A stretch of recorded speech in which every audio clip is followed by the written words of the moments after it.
In this video, I will show you how to set a big clock on your Samsung lock screen. To get started, swipe down from the top of your screen. This action reveals the notification panel. Now, tap on the gear icon located at the top right corner. Here, scroll down until you find an option labeled Wallpaper and Style. Tap on Wallpaper and Style to proceed. In this section, locate and select lock screen. Here comes the fun part. To edit your lock screen clock, tap directly on the clock. You'll see various clock styles available for selection. For a big, eye-catching design, choose this exact style. After selecting your preferred style, drag the corners of the clock display outward. Make it as large as possible so it stands out beautifully against your background.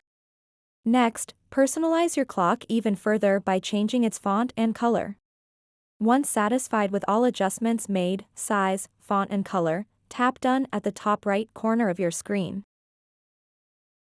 And there you have it, a customized Samsung lock screen featuring a bold new clock design that's sure to impress. So that wraps up this tutorial. If you have any questions about this whole process, please let me know in the comments section below. And if this video helped you out, please give it a big thumbs up and subscribe to this channel for more tutorial videos like this one. Thank you so much for watching and have a good day.